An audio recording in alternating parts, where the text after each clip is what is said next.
Was poppin', was poppin', was poppin'. Welcome to Nicky and Moose. I'm Nicky. That's Moose. What's up, Moose? What up, y'all?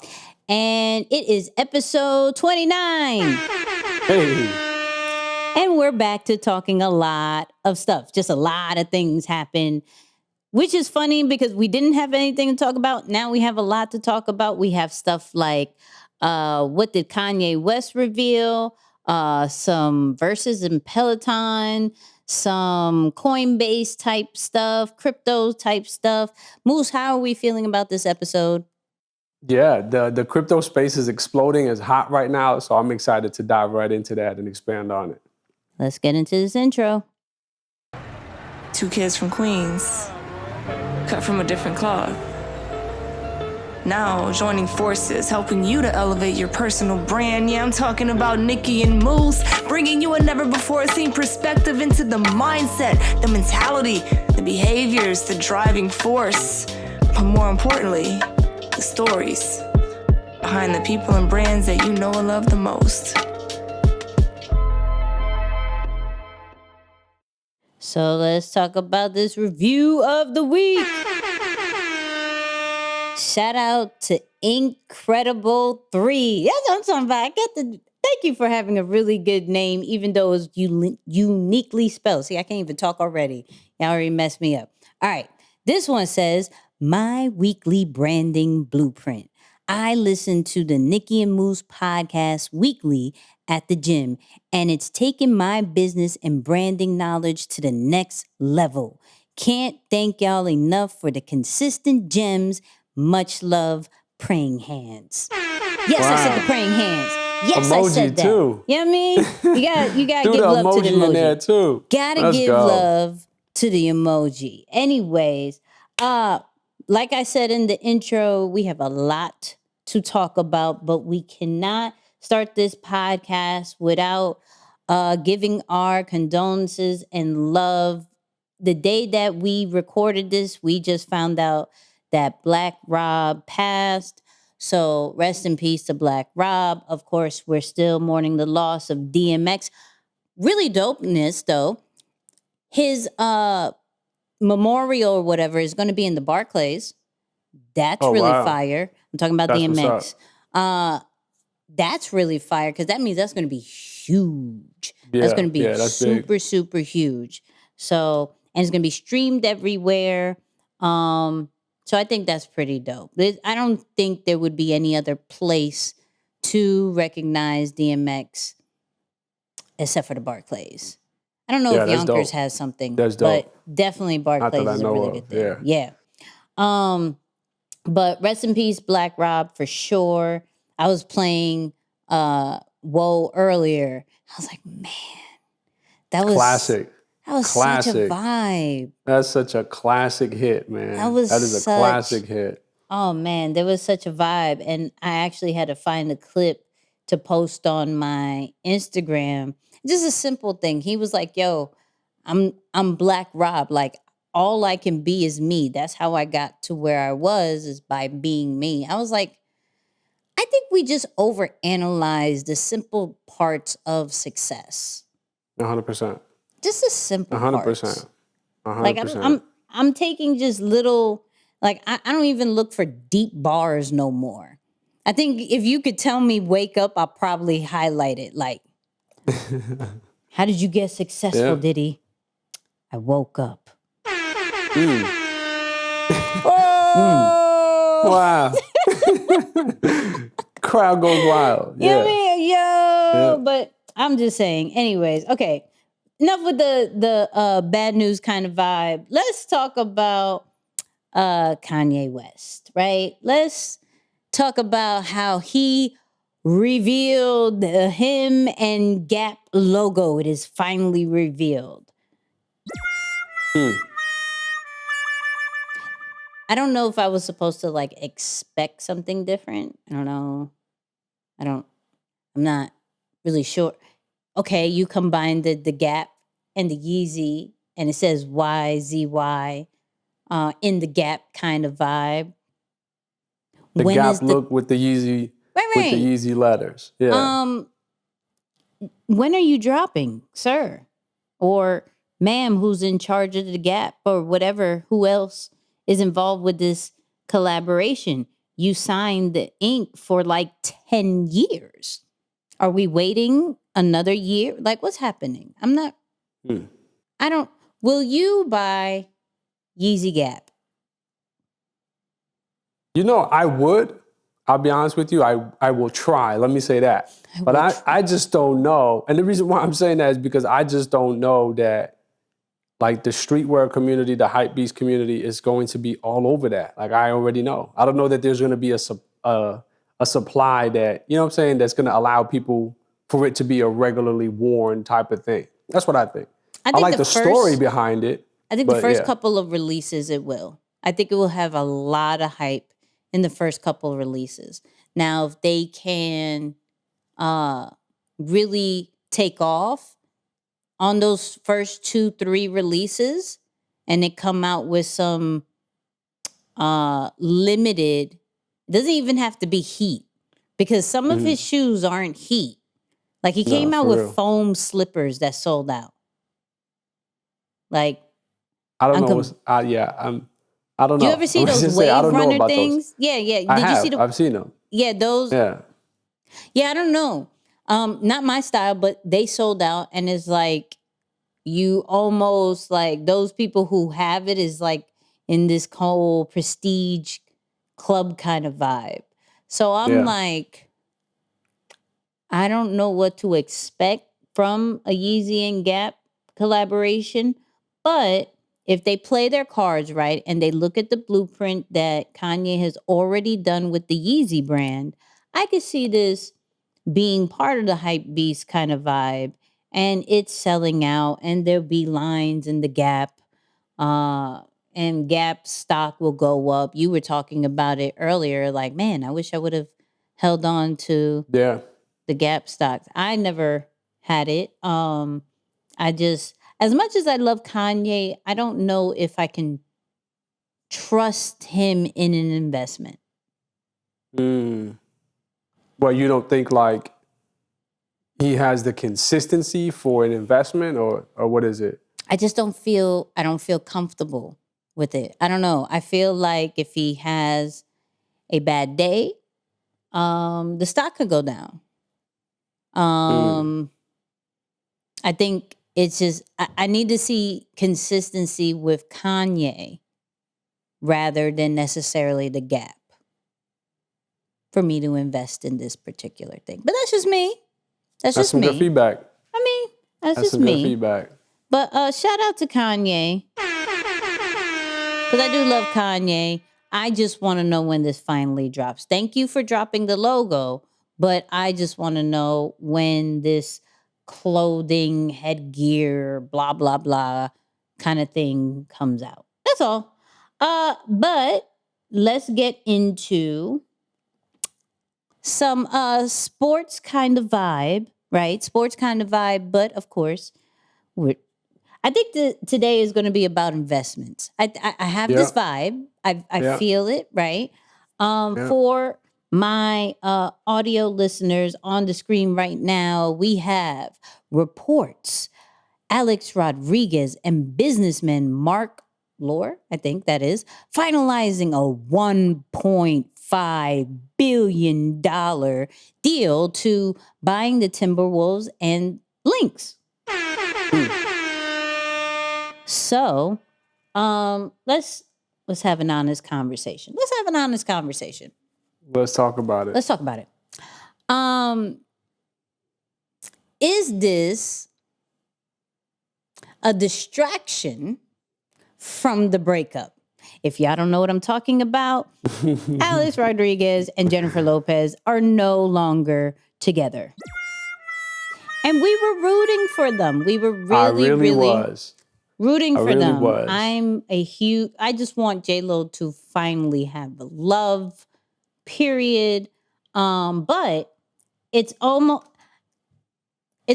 like, okay, we broke up, but look what I did. Hello. Right? And I did something really big. Like it's not even small flex. That's not a small flex. To have ownership of a $1.5 billion like deal into it. That's not a small flex. That's not like I'm in the gym working out after my breakup kind of vibe. Right. That's oh no, I'm about my business. Yeah, Hello, yeah. what's up? Bye. Like, even though I'm not talking, I'm talking mess. Don't mind me. Like, we saw all the reports. They're better as friends. Blah blah blah. They're going to keep the relationship of the business stuff that they started together. Blah blah blah. All that great stuff. I'm not saying blah blah blah to like downgrade it, but however, I love how this breakup did not affect Alec Rodriguez's money or brand or Not one bit. anything at all. Not one bit. At yeah, all. Not one bit. That's maturity. Yeah. Well, actually, that was the part that I thought, even from the breakup as a whole, was kind of cool. Like, they separated, but they were like, you know what? We're going to keep our, partnerships still intact. They had gone into business and pooled their money on several different things. So I'm like, that's cool. Like, that's a new example of, okay, we can part ways from one part of our relationship, but we can keep our business stuff separate, which is good because I don't think many people, have the discipline to do that, because it's like once you mix pots, it's a wrap.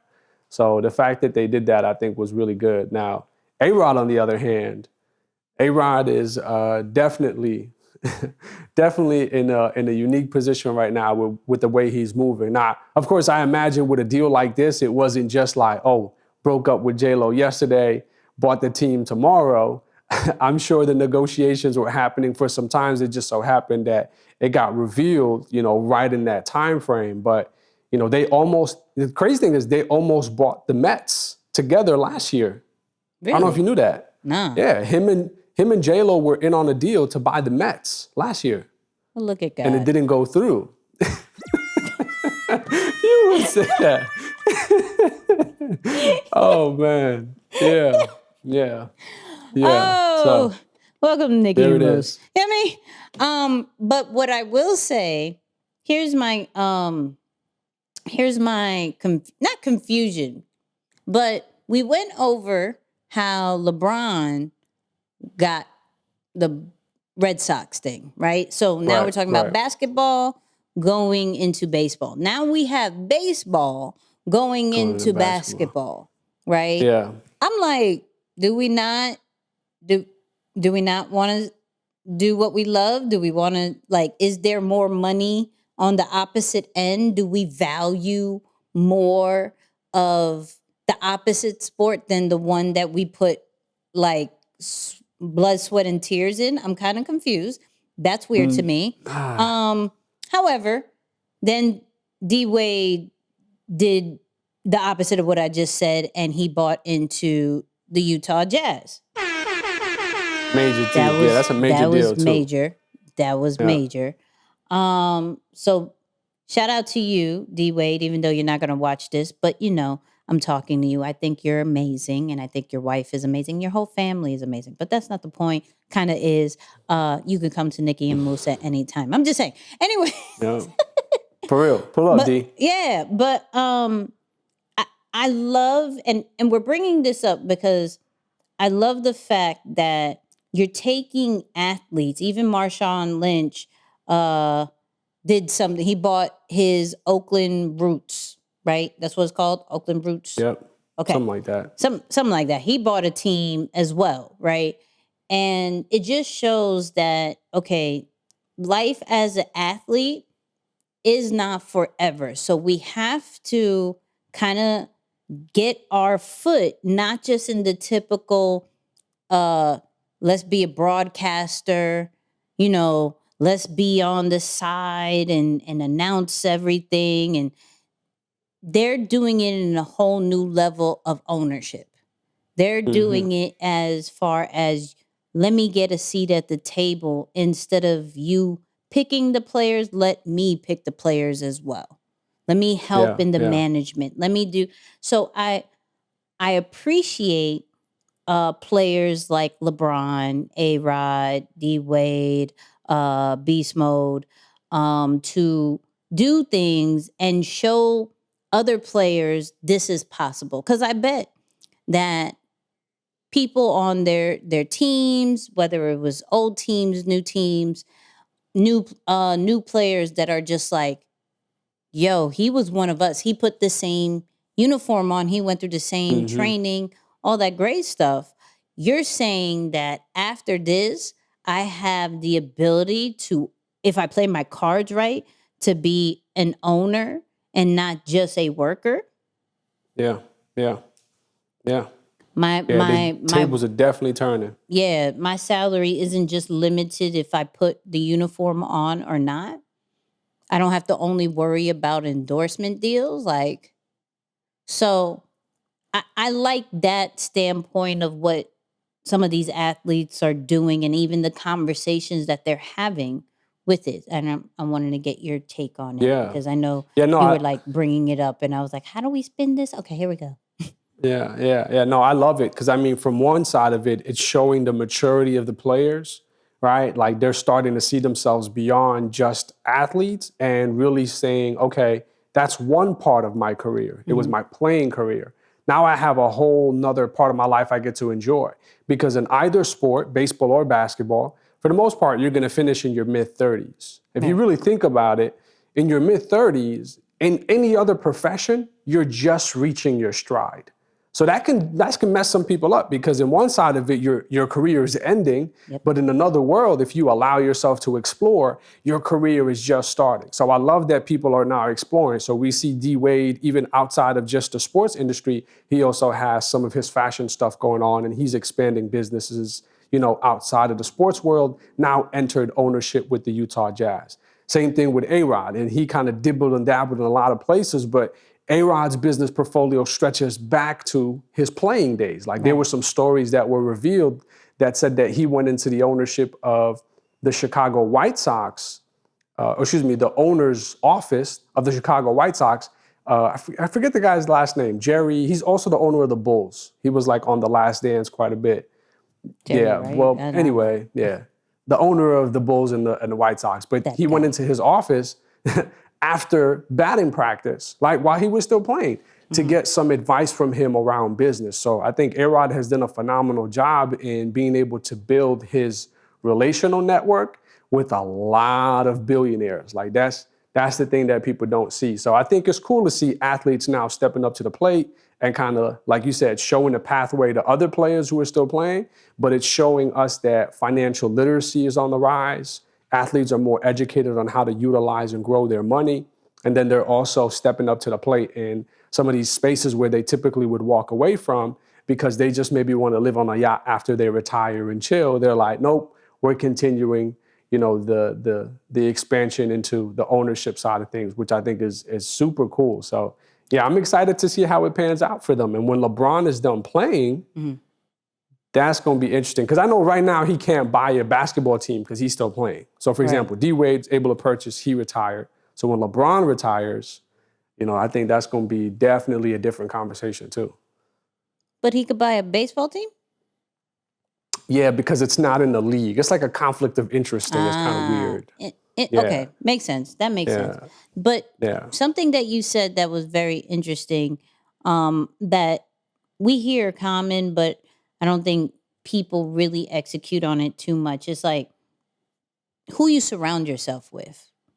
Like you just said, like A.Rod talked to a billionaire, pretty much, right? Yep. I believe that each of these athletes that have that conversation of how do I own a team, how to become part of that, like they surround themselves with people who know that information. If you want to know something, you have to not just have so much pride and try to figure it out on your own, but as well as putting down that pride for a second and being like, okay, let me ask somebody. Let me follow them. Let me shadow them for a bit. Let me take them out for dinner or so and just have regular let me create this relationship so that regular conversation can be about my future instead of just my normal environment, right? There's things that when we surround ourselves with great people, that they're instantly going to give us new gems that we never thought was even possible to hear because we didn't surround ourselves with it, because we didn't know what to ask or what to say, you know? And sometimes it just starts with a relationship. Sometimes it's just being genuine. Yo, you good? You need anything? Blah, blah, blah. You know, sometimes it could just start with that. So Yeah. I believe that, you know, the surrounding yourself with people. It's funny, I was on a Instagram live. Shout out to Donnie and Jeremy and Corey from the Instagram live. But Corey said something really dope. And he's one of the co-owners or founders of the Support Black College movement, right? So he said, you know, it wasn't until I started chilling with Neo and all these people in Atlanta, because I was chilling, you know, I was just working, but I was chilling. But they helped me raise the bar as far as, you know, working and rewarding myself. Like I was just always in the just work, work, work, work. But because of the people that I surrounded myself with, I realized that I could also have some of the finer things as well. Right. And it was because of them, because of who I was surrounded by. I felt like I had to get this new car. I felt like I had to sometimes buy these different things because they're living that kind of lifestyle. Now I'm not sitting here to say everybody, hey, get some friends that are, you know, buying some stuff and get you a Rolly. That's not what I'm saying. And if you do, make a really good investment with the Rolly. Don't get the bust down one. But that I'm not saying that's not what I'm trying to say. Don't be like, Nikki told me to buy a Rolex. No, don't do that. But if you do, buy two. Hear me? But anyways, what I'm saying is whatever your environment is, as far as friends, coworkers, associates, and things like that, is going to rub off. And if you're trying to get to a different level, you have to be in that environment. You have to ask the right questions. You have to put yourself in your own future. And then you will see that happen. If you play your card right. That's a good bar. Yeah, Put yourself in your future. I like that. I'm That's just a bar. saying. That's a bar. That's a I like that. bar. I got bars, people. I got bar. Let me stop. I'm playing. Anyways, let's get into the next joint. And you know what I need to do properly? I need to continue to properly say this is the what's poppin' section, but I never do. But y'all already know this is clearly when we're talking about current events. This is the what's poppin' section, but it is what it is. I'll do better. Okay, I'll do better. But remember how a few episodes ago we talked about how Verzuz was got acquired by Triller and all that great stuff. Verzuz has now made another move with. Well, I'll just let y'all hear and see it. Swiss and Tim here, and we back on Peloton with brand new matchups. This month we have 2 super producers. And 2 super great dresses. Who else? It's yours truly. Who you got?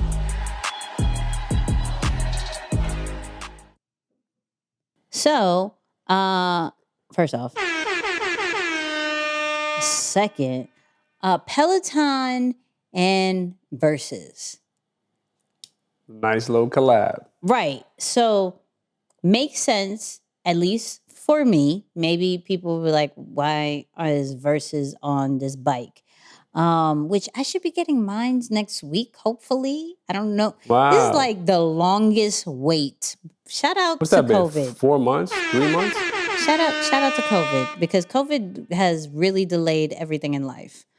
But it only makes sense for the simple fact that music and working out normally goes hand in hand, right? And the fact that Swiss and Tim know this, why don't we partner up with the most trending equipment that is happening through this whole pandemic. We started in the pandemic. Peloton got busy in the pandemic. We might as well do a partnership because this only makes sense, right? I'm excited about it. I can't wait to get mines to see that's going to be the first thing I do. I'm not even going to lie. I'm not going to lie. I'm going to find Verzuz. I'm going to see this. And I like how they're saying it's going to be a new thing each month, right? So what Verzuz has been doing is now they're getting more structured. We see a schedule, right? 420 is happening. So of course we're going to see Meth and Redman. And yes, I will be talking about that in the next episode. Yes, I will. Because they have been improving. I don't know if you saw the Ron Isley and the Earth, Wind, and Fire battle. Did you see that? Did you look at it? It was too old for me. I did. I'm not gonna lie. You know what had me Too laughing? Just Steve Harvey's involvement in it is what kind of got me hooked on. I mean, I like Earth, Wind, and Fire. I'm not gonna lie. I like the music. You? I didn't know. I Really? do. I don't know about the others, but I do know Earth, Wind, and Fire. I think their music is cool. But I think Steve Harvey's involvement, it kind of threw like a funny twist to it. So I thought that was, that was dope. But I did. Oh, okay. But I didn't know he liked Earth, Wind, and Fire. Know your friends better. You know what I mean? Know your friends. What? But I'm an old soul, man. I'm an old soul. But the point I wanted to bring up is because of this Triller and Verzuz collab, you could clearly see the brand elevating. So with this one, with the Isley and the Earth, Wind, and Fire one, even the Instagram stream finally upgraded. Had a little frame, it looked HD, the sound was better, right? And of course, when you get on Triller, the quality was amazing, right? So they're really getting busy with the experience and just bringing a whole new look to it. Because this was like it had the revolving camera angles and everything like that. The quality was just amazing. I think we're only going to see more from Verzuz. I think not only are they getting innovative with, partnerships with like a Peloton, but even just from what they've already built, like the quality can only improve. I'm like we said in past episodes, like I'm really interested to see what happens when the world opens up. Vegas 100%. is either already or is going to open up 100%, no mask, no nothing, and allow concerts. Wow. That right there is yep. Wow. That's different. That I don't know. That's very different. Yeah. I don't know how comfy I will be going into a concert just yet, like full blown, because they already have like a festival style ready. I saw Meg Thee Stallion talk about like a 2-day joint in Vegas that she's on, and I'm like, oh, wow. That's interesting. Yeah, that's interesting. I mean, I've never been to Vegas outside of like work purposes. So I went for a conference in June, maybe 2 years ago. But from what I know of Vegas, and you take into consideration the fact that people have been, in their homes for over a year. Yeah. That's a crazy combination to mix. But just as it relates to the concept with Verzuz and Peloton, very smart. Very smart. But I just want to see, like, because what's crazy, and shout out to everybody who's reading this book with me. It's the 22 Immutable Laws of Branding, right? So they have this bonus joint that was talking about how to brand on the internet, right? So they said if you're creating an internet brand, right, you have the option of treating the internet as a business or a medium, right?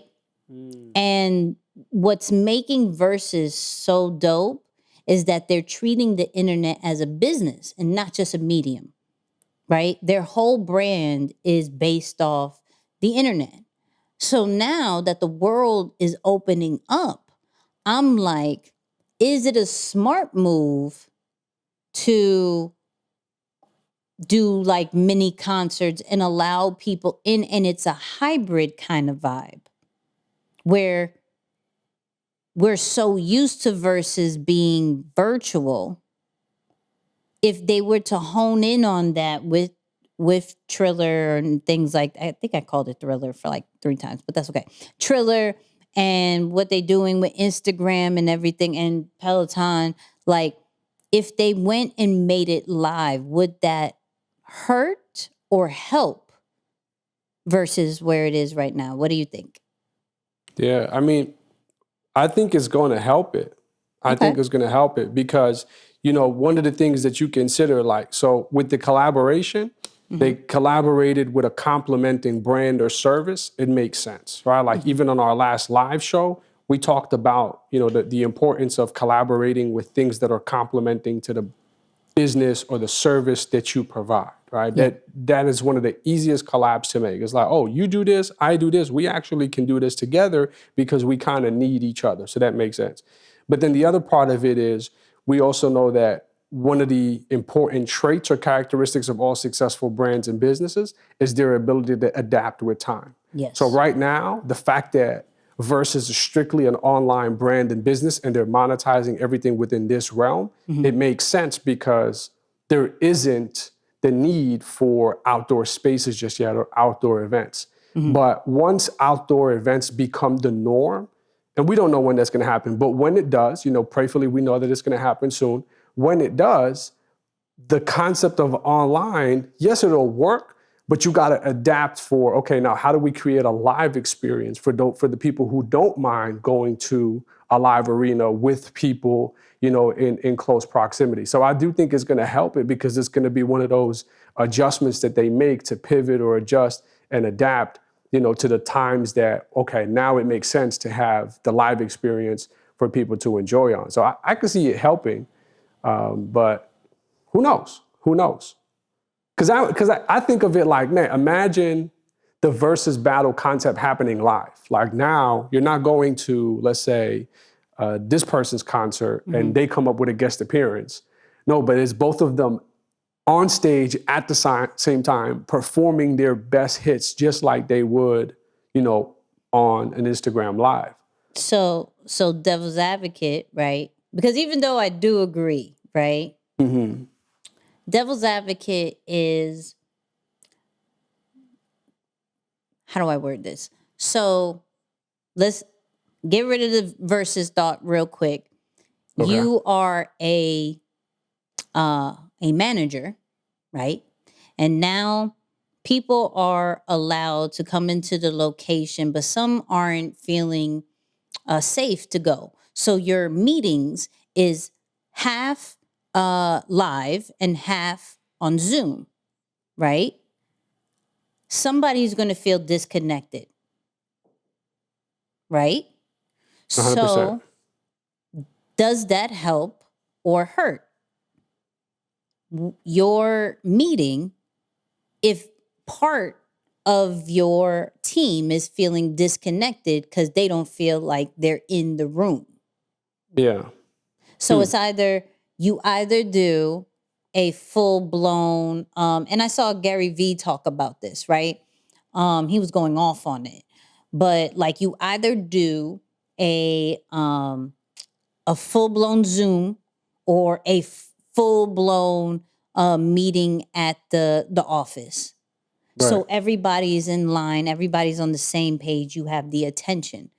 Is that almost the same vibe when it comes to concerts that are going to be possibly hybrid when it comes to Verzuz, right? Yeah. I think with festivals, they were starting to stream it on Tidal and everything like that. And still you were like, I wish I was there. Oh my God, right? And it's not the same energy as if you were there. Like I went to Hot 97 Summer Jam right? And that was such a great energy, very tiring, people, very extremely tiring, but really good experience, energy, all that great stuff. I don't think I would feel the same way if I streamed it, right? 100%. Yeah. So when saying things like that, do you still feel the same way? Yeah. So I'll put myself in like an executive position at Triller or, Verzuz. Yes. If I'm in an executive role there, I wouldn't do both simultaneously. What I would do is, if we're going with a live experience, it's strictly live, and we stream to international viewers, right? But then I would use the content piece of it to roll that out for people who are in the States at a later date. So if you can't attend live, you're not going to be able to view it unless you're international. But afterward, then you would be able to watch it if you just were like interested, like, man, a classic one. Let's just say, because I've been wanting to see Jay-Z and Kanye. It's like, Right. oh, hold up. I got to see this even if it's not live. Right. So I would roll that out after. But to your point, because, while it's a similar example, just for it to fit the context, if I'm head of, business development or whatever it is at either one of those places, that's the move that I would be banking on and just testing it. Because I do think it's going to create kind of like that, what you would consider FOMO, not necessarily that exact emotion, but just like, man, I do want to see it. Like there's somebody there who's in on it that I'm not experiencing it. So it makes you want to go and catch it just so you can be involved in the conversation. Versus you can write that check out to Mustafa Golem Inc., right? And we appreciate you because that was all him. That he gave you that. I'm not even going to say Nicky and Moose. I'm going to say Moose. All right, that was Moose. That gave you that whole thing. But I just alley-ooped it. You know what I mean? It works. You get a percentage. We get a percentage. Yes, but let's talk about what everybody has been talking about this whole week and what we're going to break down a little bit more, which is this crypto space. Warning, we are not experts in this crypto space. We are clearly going to show you some leaders and what has been happening. So, disclaimer, we're not telling you to buy no type of crypto, nothing like that. Do not blame me if you lose money. He said, don't blame me. Facts. But I think it's easy to say that everybody who's anybody has at least had a conversation about crypto. We've been 100%. big about talking about the NFTs and kind of hinting at it and everything like that. But with what happened this week, which we'll get into, everybody is talking about crypto and wanting to know more about it, right? And I have a clip of somebody who is hilarious to me, hip hop legend, now going to make a whole series called Crypto Culture. None other than Jim Jones. Let's check this out. Inside the crypto community was a very, very, very big day. A company by the name of Coinbase did an IPO that was valued at $86 billion. That's right, $86 billion. Huge. This totally legitimizes the crypto world. So if you had any doubts if this money was real, if it was witchcraft we're doing, or if it's a hoax, no, it's for real. The currency can be spent. You better get you some. Shout out to Nas, who was very early at investing. He's probably one of the forefathers in our hip hop culture when it comes to investing and seeing things through. And since we're talking about Nas, it only is right to show. And for all our audio listeners, I have a quick article that says Nas early coin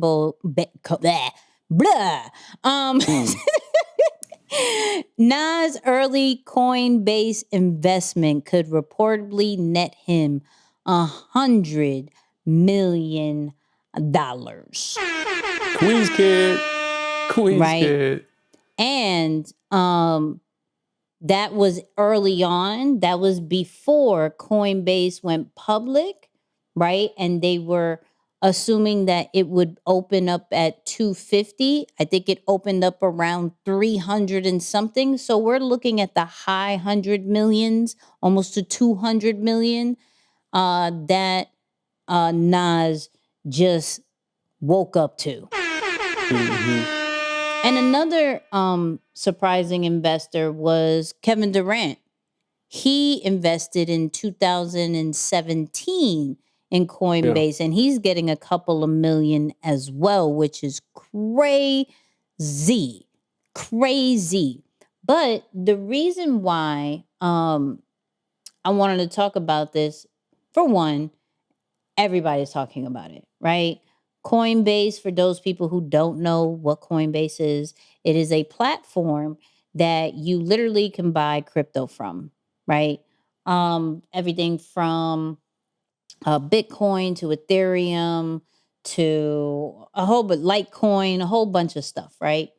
And everybody is starting to get familiar with it, not only because some of the thought leaders that we have has been talking about crypto and has invested in crypto and things like that. Everything from Mark Cuban to Elon Musk to clearly Nas, Jim Jones. Like, there's still a lot of people that Kevin Durant, people that we look at as being gurus and top of their lane, now getting into a whole new, just new currency, right?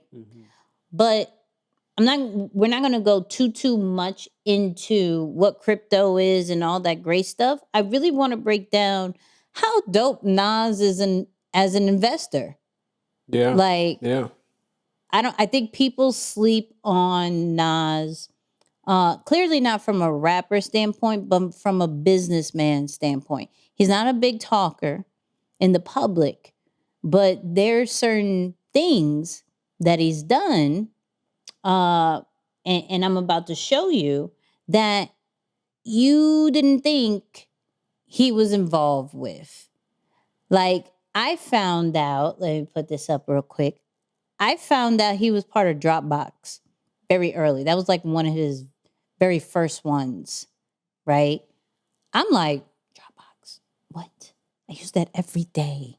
Are you serious? This is crazy, right? Genius makes sense. Genius does make sense. But like, you got Ring, which it was like rumbles that he made a lot of money in Ring when that got sold, right? Lyft, huge. Pluto TV, SeatGeek, just some of the stuff for all our audio listeners. We have it up on YouTube, just some of the investments that he's done with his Queensbridge venture partnership. Oh, partners. I can't even talk. What is wrong with me? I can't talk. But Moose, how are you feeling about this Queens guy making a whole bunch of money, investing in a whole bunch of money, and is really in this tech world, as well as just a really serious investor that doesn't get enough props? Yeah, this is, the first thing, definitely, like you said, Queen's kid, right? Like that's so dope. Like, we talk a lot about people when they do something, they serve as an example for people of that demographic or that generation. You're talking about somebody who literally is from pretty much the same borough or very same neighborhood that we grew up in, that I still drive by towards this day. Like, that definitely gives you a different type of feel or connection to what's possible. And I definitely think that's a starting point to everything. It's like, man, the idea of just envisioning for yourself, like, you too can do this. The second part that I think is just as important is, of course, the concept of being an early adapter. All right, like, that is so big. Like, we look at some of these companies right now and you think like, oh man, like, I missed out on my shot. I missed out on Apple. I missed out on Google. I missed out on, all of these different companies. But there's still stuff happening today that if you were to just devote yourself, develop the discipline to read a little bit, do a little research, really just kind of continue to make your connections to figure out, where is the marketplace shifting? What are the trends? What are the gaps? And what are some of the people who are positioning themselves as potential solutions to these things, you can be one of those early investors in the next Apple or Google. So when I look at a Nas right now and the way he's moving, again, similar example, one part of his career finished, which is the music. And I wouldn't say finished because I think there's talks of him putting out an album with Khaled. I don't know if did it come out already or whoa, or did I mess that up? I think he's still on his Grammy win. I think he's still on his Grammy win over here. Fair enough. But my point is, let's just say he's not as dedicated to the music as he once was, at least from what it appears to be. He's now putting out albums regularly. Don't need to when you're making $100 million. Hey, I ain't mad at him. What? I ain't mad at him, for real. I ain't mad at him. Would stop rap. I would not rap no more. I gotta think. Unless it's a true passion. So I ain't mad at it. I need to get to that part. When I tell you, I need to get, hold on. I need to get to that part. Optional? Just, you know me and the options, right? I want the option to do this. I want the option to do that. My man woke up and was like, oh man, Coinbase went public. Oh, that's 100 mil right there. Oh, that's okay. All right. I got it. And the key thing here is an extra 100 mil. Not to mention, you know what I'm saying? Like some of the stuff beforehand. So, it's an extra. I got an extra 100 today. Yeah. Facts. That's cool. Facts. Hold on. Let's look at some of this stuff again. Okay, we got Pluto TV. I'm going to read it for our audio people, right? Pluto TV acquired by Viacom for $34 million. Pill Pack acquired by Amazon. 340. What did I say? 34. That's okay. My bad. $340 million. This is why I have him, okay? Because I'm not all there. But Pill Pack acquired by Amazon for $1 billion.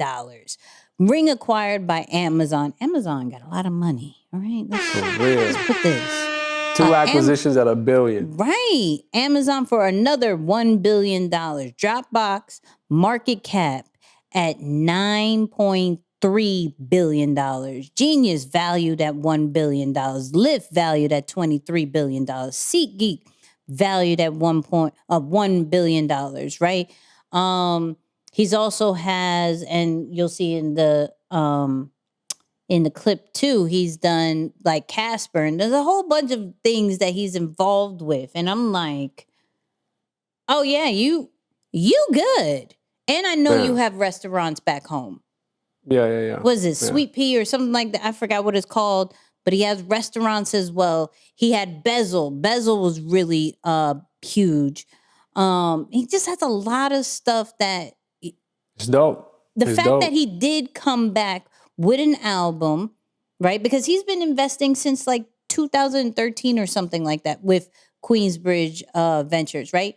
So the fact that he still came out with music and won a Grammy. Mm-hmm. Anyways, it's dope. Let's get into what would get him to invest. Let's talk about that. Something about it has to make me think that this can be really impactful. If I'm recording, say, with a Dr. Dre or something, I know there's some impact in that. So I look at investments sort of the same way, but there's some things out there that are just getting started that I believe in. And I look at it and I give it a shot. So simple. So simple. And I did look at what they offer these like startups, and they say from like $100K to $500K is what they would give one of these startups. Wow. I'm like, that's crazy. Okay, so there is like, depending how dope you are, you either get this or this. You don't get the million. You don't get to like, you get this or this, right? I think that's really like that. That makes you think. I don't know if that makes you think. That makes me think. Makes me think like, okay, if I get, first off, I have to find a really, really dope thing that's going to give me just like 100, 300, 500K off of just like one night kind of thing. Like how they do with the clubs and everything. They walk out with like 10K, 80K, Right. and that all equals Right. up after a while. Let me do that for a week. I can have a good amount, right? Why don't we come up with our own little venture thing, right? See, because all we saw was we start here, we start with this amount, and then you could get the highest of 500K. So that's with somebody who has a whole guap of money, right? But there's still startups that still need something to go, right? And so maybe we're like not Queensbridge, but we're like Elmhurst, East Elmhurst Ventures. Like, Hey. you know? Yeah. I love it. And I we love start it. off with this to that. Don't ask me what this and that is, because like I said, I gotta get more money, people. Good Gotta start. get more money, It's a people. good start. But he makes that look possible. He makes that like, okay, I made this amount of money from my one thing, right? And I'm dedicating to help startups by just giving this amount, you know? And at the end of the day, it has to be impactful. I have to see, like, nothing that I do doesn't impact, like, it just has to make sense with that. Not necessarily, and I love what he said about it, because it's not necessarily about money. But if you can master the impact side, money is going to come. 100%. 100%. I think that's actually a good way to know whether or not you're on the right track. Like if you start off thinking about something, you're like, man, we're going to make so much. It's like, just stop. It's like, they just know that you're in it for the wrong reason. You might as well pull back. Because I think now, and I'm sure you feel the same way, and many people who have, tuned into the show and the podcast throughout the year and really have just like watched what's happened around this whole period of the pandemic, right? Yeah. With the stimulus bailouts, with NFTs, with the crypto, with the stock market, with real estate. Literally, there are so many vehicles or avenues to make ridiculous amounts of money that it's not so much, the question isn't so much about, man, is it even possible that I can have financial freedom or financial wealth? That's not the question anymore. It's about, where do I want to dedicate energy and time so that I can enjoy the fruits of the labor that come from behind it? So that's my point. Like, even just around money, it's like, really in 2021, with as much free game as that's been available on the internet, the question shouldn't be about money anymore. It really is, for those who are listening or watching, it's like, man, what is it for you that you would dedicate your time to? So when, not if, but when you make your money, you can enjoy the fruits of your labor. Yeah, that's so huge. There's so much money out there. Like, Huge. so Huge. much. Yo, And- and that's crazy. Let me just tell you real quick and shout out to the flight assessment for this. We haven't talked about it in a bit, but just my air traffic control. I'm looking at the graph that you had up with all the different like numbers.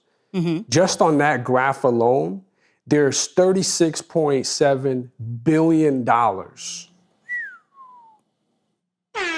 36, and I'm just like, and what you're tripping on making an extra six figures? Do you think if you made an extra $250,000 that the economy's gonna feel it? Like, oh my God, somebody from Jackson Heights just took an extra $250,000 home. It really impacted the economy. It's nothing.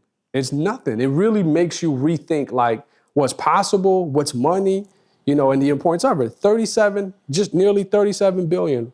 Just on that chart alone, for one person.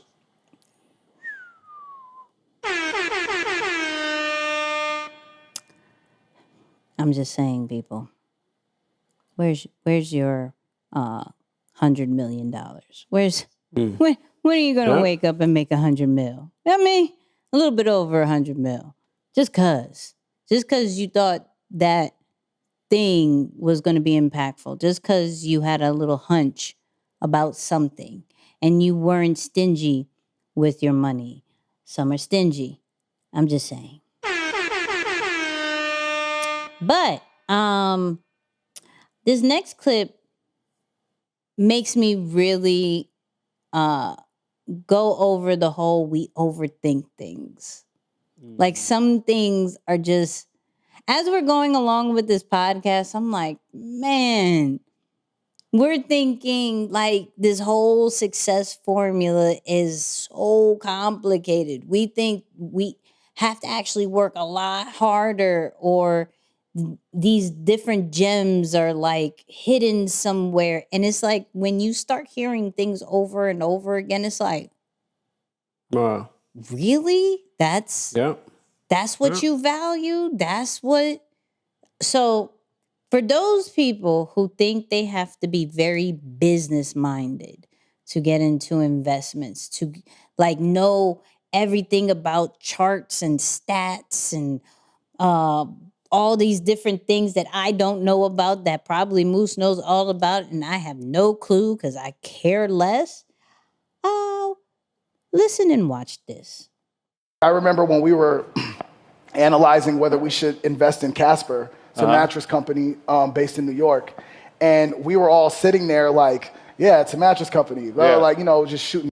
Right. And this was very early, before they had a penny in sales. And Nas was like, yo, it comes in a box. It could fit in the back of your car. That's dope. No one's doing that. And we're like, oh, you're right. All right, fine, let's do it. Like, it was like, he gives the thing, like, we're sitting here like analyzing, going through the business plan, and we're all talking business school talk nonstop, going back and forth, and we're completely overlooking the things that consumers care about the most. And that's been a tremendous value to us. Yeah. And as someone who's consistently thinking business, I have a guy who's thinking about the little guy who actually has to dig in his pockets to buy the product. Right.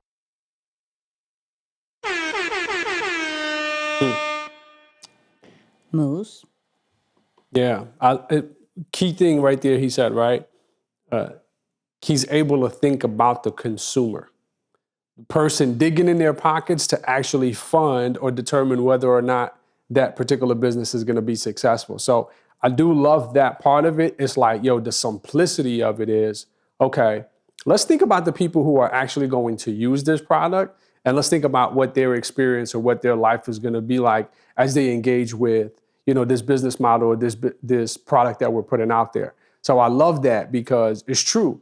When you think of it on the flip side of it, you might start to immediately race to all of the challenges or all of the things that can possibly go right that are very technical or practical concepts, and you overlook the most simplest thing of, okay, what is that process like for the end user? What is their life like? Do they actually need it? Like, give you an example. We were talking with people in the energy space about, with the increase of cars like Tesla and like just electric cars, do you think that at some point we're going to see gas stations replaced with electric charge stations? It's like, oh, wow, that's such a great idea. And like minds start racing. But then you got to start thinking about it. Well, the convenience of having a Tesla is that for some people, you can charge at home.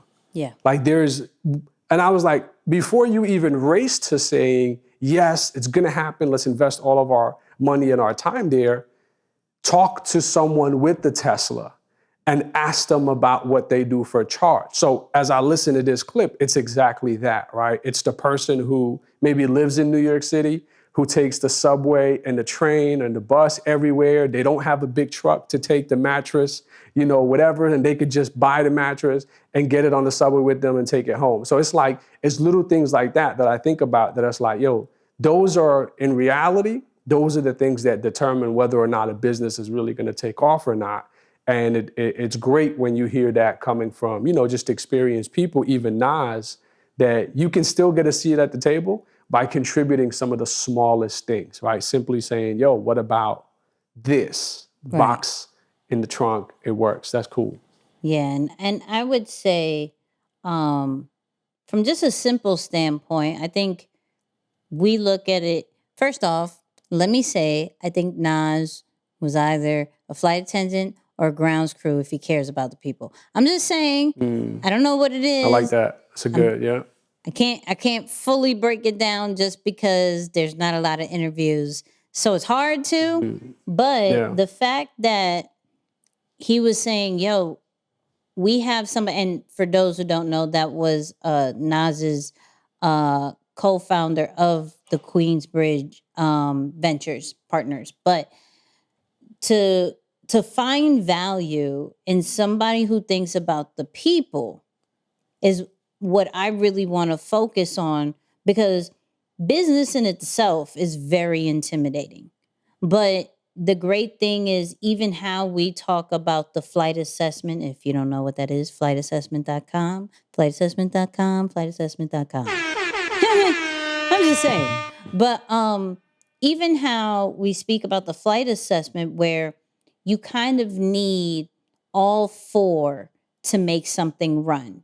And clearly we're talking about a business here. So you're going to need somebody who's analytical and looking at the business stuff. You're going to need somebody who's driving and gets the results. You're going to need somebody who cares about the people and what they need and what the consumers have been asking for. And then you're going to need the people who are patient and is all about the support and holding it down with the processes, right? So the fact that when you're thinking about investments and you're thinking about jumping into business, you don't have to be so intimidated by, I need to know about a business plan. I need to know about charts and stats and everything like that. You could just literally think about, what do people need? Because in that clip, it was like, yo, that's dope. Fold that thing up, put it in a box. We could bring it all over the place. That's what people need. And he's like, oh my God, that makes so much sense. Let's invest, right? You're right. No one else is doing that. Why? Because the people who are thinking only business are looking at how much has it made so far? What are the projected sales? All that great stuff. They're thinking about numbers and remove themselves from the emotional attachment, right? Whereas there always needs to be somebody with the pulse of the people. And so it makes sense that he can invest in a Coinbase. It makes sense that he invest in Ring for the safety of the people. You know, it would make sense for him to invest in Genius, which sometimes, actually all the time, does lyrics on the songs and everything like that, and does different programming about the breakdowns of different songs, because he's an artist and he knows people would always wonder about these backstories and the lyrics, right? It would make sense to invest in Dropbox because we need a cloud solution to save all this new files and footage and all that. It's great to be that people person if you are that. And you can get into investing and you can start a business and you can be very successful just by being that. Because if you partner with somebody who thinks about the opposite, you're going to value them and they're going to value you. Like for me, hearing that, being the people person, right? I'm like, oh, I could be a Nas. Okay, that's cool. I could be like, the people don't want that. Be like, really? Right. Oh, okay, fine. That's cool. Be like, oh, that cleans my hat in like 3 seconds? Let's get that. Oh, because hats get dirty. Oh my God. Like, so I think there is a space and room for everybody in this investing situation. You just got to find out what your thing is, right? Like you said, for him, it's more about the impact than the money, which makes sense because he's a people person. So that makes more sense when I say it out loud now. right? Yeah. But I really wanted to highlight that part because it was just so simple.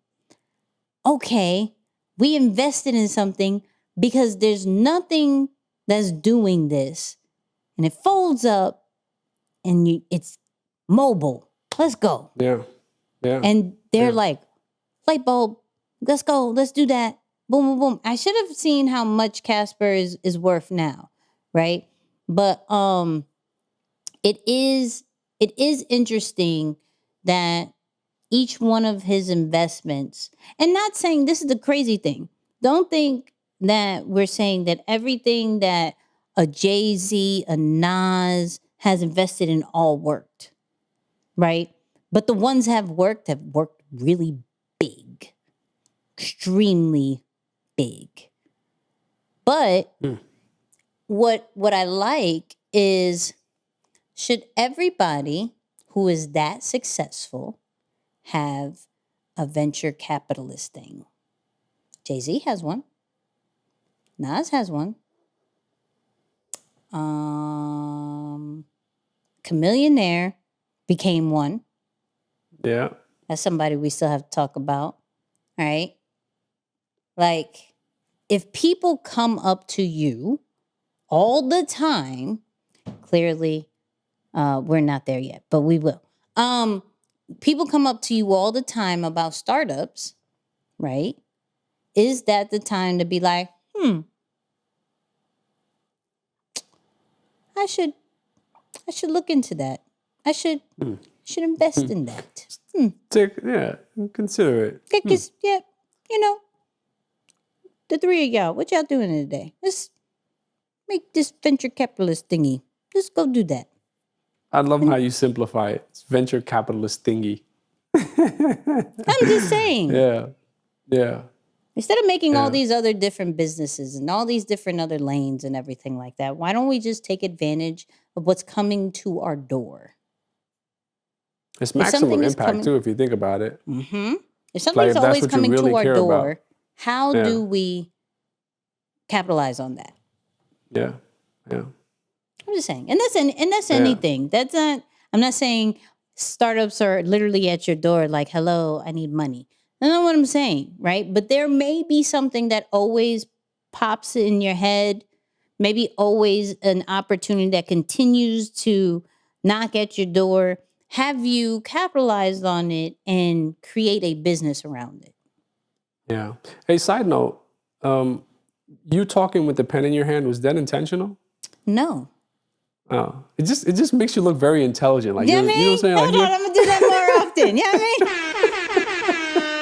I'm like, yo, We're doing pens all day. It's doing something. Yeah, it's doing something to me. I see the hand movement with the pen, like, okay. That's what we're doing. Oh, man. I'm like, shout out to people with pens. Oh, man. What? I love it. Oh, Shout my out goodness. to the people with the pens. Shout out to the people with the pens. You know what I mean? But real quick announcement. Tuesdays, YouTube, 8 p.m. Eastern, 7 p.m. Central. 5 That's it, 5 p.m.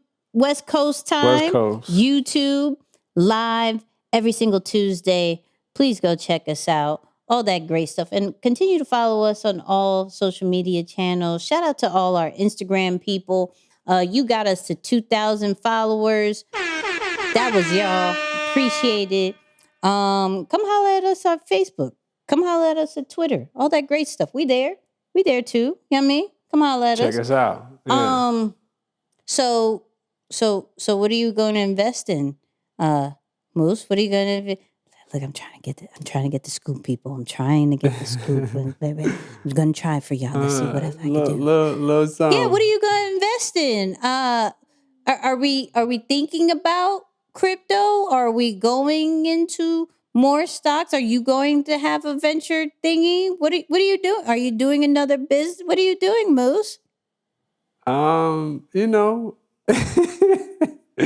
Yeah, there's a couple of things happening. No, I think definitely the immediate future. The immediate future is stocks and crypto. Yay! Yeah.